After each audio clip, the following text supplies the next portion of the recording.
Episode number 188, Value Betting.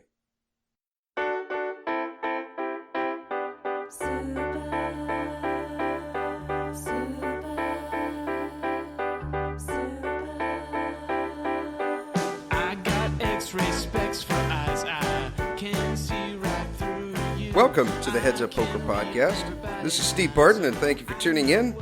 This week, it's solo mio, just me. I've got Mike has set quite a goal. He's going to be playing 250 hours this month at cash, and with our schedules right now, I'm working Monday through Thursday, 10-hour days, and then I got Friday, Saturday, Sunday off, and Mike has to be playing Friday, Saturday, Sunday at the card room. So for this week, no guests, just you and me. Let's see, what's new? Mexico. That was a blast. I don't know if you guys have ever been down to Tijuana or Rosarito, but if you're thinking about it, I would highly recommend it. Extremely cheap. The last night, my buddy Danny and I were there. We found the fanciest restaurant that they had down there. You know, it's the one where the waiter comes out and he's got the towel draped over his arm and he puts a cloth napkin in your lap before he asks you what you'd like to drink, and one of those places. And dinner for the two of us was $39. So it's, in Vegas, that would have easily been $150, probably more if you got a dinner like that at the Wynn. And I would recommend it. I felt completely safe. It was a lot of fun.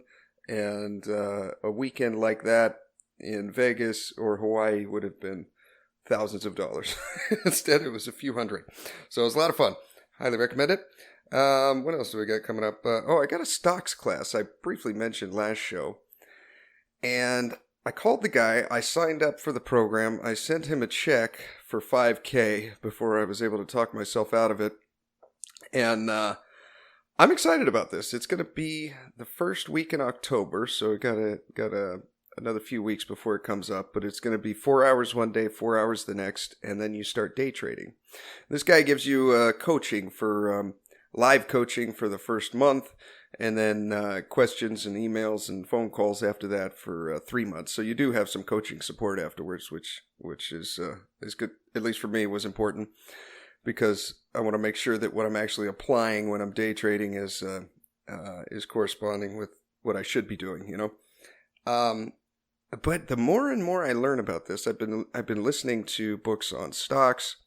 I've been studying it and just talking with other guys that do this for a living. It's extremely similar to poker. Like, I mean, like all the concepts are the same. You know, they're like. Never risk more than 1% of your bankroll on any one decision. You know, that's exactly what I do with tournaments, right? There is one time during the year where I'll risk a significant portion of my bankroll, and that's during the WSOP, but it's because the field is so soft. I think it's worth it. And 7 out of 8 years I've had a winning summer, so I must be doing something right. It's the same with stocks. You don't want to risk too much on one decision. What if you're wrong? Okay, I learned this lesson with that MGTI stock for Bitcoin. Bought in for that one for several dollars, and I think now it's going strong at about 30 cents. So that's it should have correlated between there, but apparently I had to make the mistake to learn the lesson. What are some other similarities between stocks and poker? It's pattern recognition. Just like chess, recognizing the patterns in the charts and then being able to predict what it's going to do minutes or hours into the future. Timing tells, just like in poker, right? How long does this pattern take to go? Is it 45 seconds or is it 45 minutes? What are some other ones? Timing tells, pattern recognition, bankroll and money management, and just accepting that in stocks, there's a general acceptance that, like poker, that, okay, if I made this bet an infinite number of times, I'm going to, on average, win 53% of the time. Okay, and you calculate what the rake is and whether that's a good bet or not. It's a lot of that, a lot of math. Very interesting. I'm excited to learn about this. Another thing that his name is Randall, the guy that is going to be coaching Danny and I, that was interesting to me is he was telling me, when he was telling me what skills it takes to be good at day trading and what he calls swing trading, which is buying a stock and predicting that in the next 2 to 3 months it's going to go up, so it's a little bit more long term instead of these quick purchases and sells. He said that, and this was before I told him that I had a poker podcast and I play cards. He said that about half of his students are poker players and a lot of them are good at chess. And I said, that's very interesting. I said, why do you think that is? And he said, well, I don't know much about poker, but from what my students tell me, there's a lot of similarities. And he started mentioning pattern recognition and all that. And I said, well, that's interesting, Randall, because I have a poker podcast and I've been playing cards profitably for over a decade. And everything you're telling me does sound a lot like poker. So it's interesting. I think I'm going to be very good at this. A fear of mine that I have, ironically, more than paying more than I've ever paid for a class before, which is $5,000 for basically 8 hours of instruction, is that I'm afraid that I'm going to get so into this that I'll have less time for playing poker. And I love playing poker so much. It's I don't know. We'll see. Maybe that's a stupid fear because I think that stocks could be a lot more profitable than cards. There's no ceiling in stocks. Look at Warren Buffett. He's perfected and become a master at buying and selling stocks and options, and he's one of the richest men in the world. I think there's 3 avenues that you could really make a lot of money in. One of them is stocks. Another one is real estate. And the third is having your own business. And at least to me, real estate's the easiest because you just buy it and then rent it out. And over time, the renters pay off the house and then you just get money free and clear. I mean, when you hire a property manager, there's no maintenance there. You know what I mean? It's basically just writing a random check once every 2 to 3 months for a broken garage door or something. Stocks, I think, could be quite lucrative. I mean, like the stocks I have now, my Roth IRA is making about 8% a year, which is good. The ones that I've personally traded myself, I'm making like 3 or 4% a year. But I don't have to do anything. They just sit there and they grow. With your own business, there's a lot of work to that. You got to starting up, but look at Donald Trump for real estate. And as far as a business, look at Steve Jobs and what he built with Apple.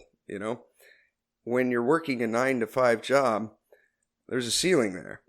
There's a finite amount that you can make.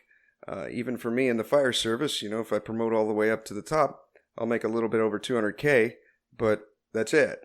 You can't make any more. In stocks, there's no ceiling. In real estate, there's no ceiling. And in your business, there's no ceiling. If you pick the right business. Okay, enough of stocks and options and making money. Let's talk some poker, shall we? I got supersonic speed that I used to run to you. I stretch my arms for miles. Remember to get your 7-minute Tilt Buster by Elliot Roe. You can click on the link in the show notes. It's free, doesn't cost you a dime, and it'll only make you play better. Get yourself in the right frame of mind. Get in the right mindset before you start wagering large sums of money for these small little edges, okay? Listen to it before you play. Use the code HUPOKER if you're going to buy some of his other MP3s. I have all of them. And save yourself some cash. Okay. Here, value betting. All right, this is going to be, well, I guess in this scenario, we're value betting every street. We have Ace, Queen of Hearts. We are 7-handed, and we're UTG +1. All right, so we got the button, cutoff, hijack, and we're in the low jack. All right, with Ace, Queen suited. Now, it folds to us, so under the gun folds, and with blind levels at 20-40, this is in a Bovada. What was the buy-in here? It's either 44 or 55. I can't remember. In that ballpark.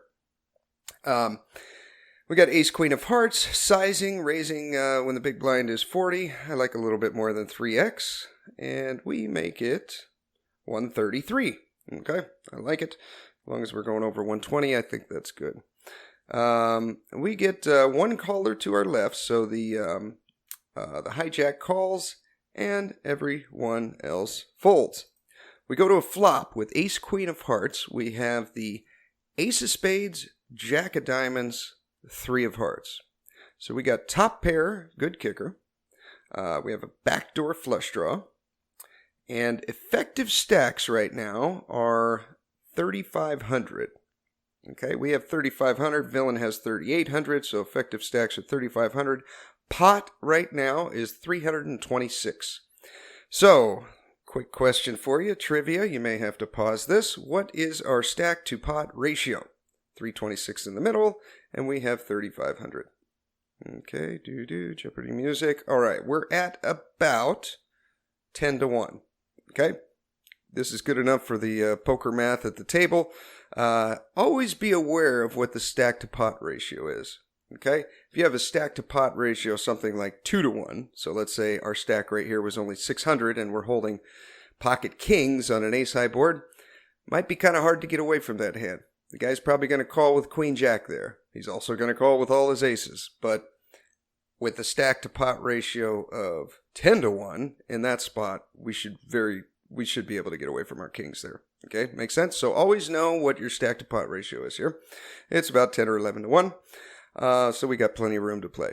Now, top pair, good kicker, backdoor flush draw, backdoor straight draw.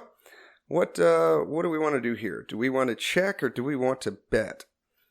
I'm going to argue for the value bet. I think that he's calling with all broadways here. I think he's calling with king, queen. I think he's calling with queen 10, king 10. I think he's calling with gut shots. I think he's calling with worse aces. And I think he's also calling with all jacks, at least on the flop. All right? So we don't have any information on this player. We've got 3 hands on him, so nothing. I like a bet here. And as far as sizing, I'm probably going to go more than half pot, less than 2/3, something like that. Okay, so 326 in the pot. Let's see what we bet. We bet 211. I like it. It's right about 2/3. Okay, so we bet 211, and villain pretty quickly calls. Turn is the 7 of diamonds. So with ace, queen of hearts now, we have a board of ace of spades, jack of diamonds, 3 of hearts, and the turn is the 7 of diamonds. Putting up a backdoor flush draw there. We cannot get our backdoor flush draw now, and we cannot make a straight because a 10 or a king did not come in. So, what do we do here? We've got 748 in the pot, and effective stacks are 3,300. All right, so I'll give you a second here. What's the stack to pot ratio? Okay, thinking about it. Okay, it's about 4 to 1. Maybe a little bit less, like 3. Yeah, I figure about 4 to 1. Okay, so we're no longer 10 to 1. We're starting to build a little pot here. Can we value bet this? I believe we can. I think that he is now going to continue to call with worse aces than ours. I think he's going to... We might be able to squeeze out a little value with the jack here, especially on Bovada. You know, people are real sticky, and he may just get it in his head that we got king, queen, and he's good. You know, I think we can get called by probably good jacks, like king jack, queen jack, maybe jack 10. That might be kind of a stretch. And I also think that we can get called by worse aces. So ace 10, ace 8, ace 6, ace 5, ace 4, ace deuce maybe. As far as sizing here, this time I might go a little bit smaller. We got 748, so call it 750 in the middle. 375 would be half. I'm going to say I'll bet like 299 or like 333, something like that. Let's see what hero bets here. Oh, pretty close. I bet 322. Okay. I like it. I think we'll get some of those jacks to call. I think that we'll get worse aces to call. gut shot should be folding at this point, but you never know. It is Bovada. Okay, we bet 3-2-2, and villain calls. Okay, so now, what are we ranging this guy on right here when he calls the turn? I think he's very heavily weighted to naked aces. As far as weak aces worse than ours. I think he may have like a king jack, king queen, or queen jack in there, although we block queen jack. I think that's possible. And then there's the random gut shot to the wheel. So he shouldn't be calling here in the cutoff to an earlier position raise with 5-4 and things like 2-4, 2-5. But he could have paired the 4 on the end. The river was the 4 of spades. So with ace queen of hearts, the final board is ace of spades, jack of diamonds, 3 of hearts. The turn was the 7 of diamonds, putting up the backdoor flush draw. And the river is the 4 of spades. So what do we bet? I think our main target here should be weaker aces, stronger jacks, and then the oddball 5-4 that maybe it was 5-4 of diamonds and he picked up a flush draw on the turn. That would give him a gut shot too. That would make sense. But I think our main target here should be a weaker ace. Now, we'll call it 1400. It's 1392 in the middle. Effective stacks are 3K behind. So we've got about 3-to-1. I'm sorry. About 2-to-1 stack to pot ratio. What can we get called by here and how do we do it? I'm going to say we should bet small, maybe like a third pot, so into 1400, betting something in the neighborhood of 450-ish, I think would be acceptable. Now the thing about this is when we bet here, trying to get called, if he raises, I believe this is a bet fold. I don't think one pair is ever good here when we bet, and then if he shoves the river, I think we're almost always beat. We get to save a bunch of chips. Now remember, the blind levels here are only 20-40, so by us betting something like 400, that's an extra 10 big blinds on the river. If we get raised at that point, I think we're beat, and we just got to accept that we move on to the next hand. But I believe the move here is bet folding. And I would be betting in the 400 to 450, 500, I think might be a little much. I think you're definitely folding out jacks if you do that. But, well, let's see what hero bets. We go big. Okay, we bet 655. Villain snap calls. And he shows a ace 8. All right, so I think that sizing on the river might be just a little bit too big. Although that basically means, what I bet, 655. So that means I got an extra 15 or 16 big blinds instead of only 10, which is what I would Monday morning quarterback bet. There's spots like this all the time that I see a lot of recreational and amateur players. They're 90% certain they have the best hand on the river, and they don't bet it because they're afraid of getting raised. And I think that's a mistake. When you feel and you can just tell that you got the best hand on the river and you know it and the villain probably knows it, just squeak out a little bit more value on the river there. You'll be surprised at how often you get called and they nod their head and go, that's what I thought you had. And then they throw their hand in the muck. Okay? So even though it may seem like a real small bet here, I was advocating for 10 big blinds, but I mean, 16 big blinds work too. I got an extra six bigs out of it.